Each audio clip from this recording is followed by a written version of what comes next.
বেকার যুবক থেকে ইউটিউব লাখপতি, স্বপ্ন পূরণের গল্প। শহরের এক কোণে, যেখানে স্বপ্নগুলো ধূসর হয়ে আসছিল, সেখানেই বাস করত আরিফ। ভালো রেজাল্ট করেও একটা চাকরির জন্য তাকে দাঁড়ে দাঁড়ে ঘুরতে হচ্ছিল।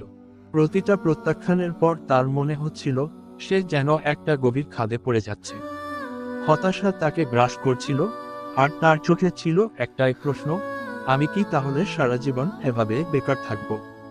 আরিফের বাবা মা তার ভবিষ্যতের চিন্তায় অস্থির ছিলেন। বন্ধুরা যখন নিজেদের ক্যারিয়ার নিয়ে ব্যস্ত, তখন আরিফ ঘরে বসে ইউটিউবে ভিডিও দেখত।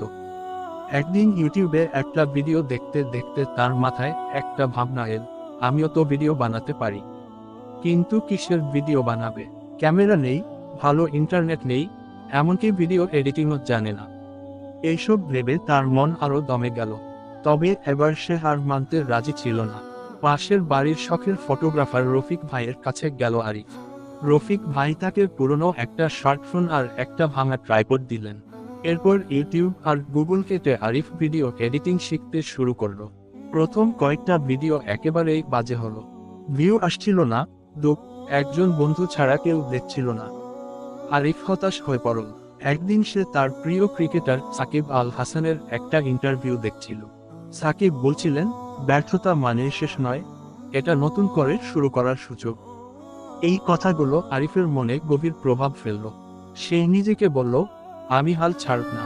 আরিফ সিদ্ধান্ত নিল, সে তার দৈনন্দিন জীবনের ছোট ছোট মুহূর্তগুলো ক্যামেরাবন্দি করবে।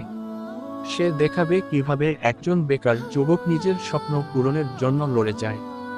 সে তার হতাশা, আনন্দ, ছোট ছোট সাফল্য আর ব্যর্থতার গল্পগুলো তুলে ধরতে শুরু করলো। প্রথম দিকে কম ভিউ এলেও ধীরে ধীরে মানুষ তার ভিডিওগুলো পছন্দ করতে শুরু করলো।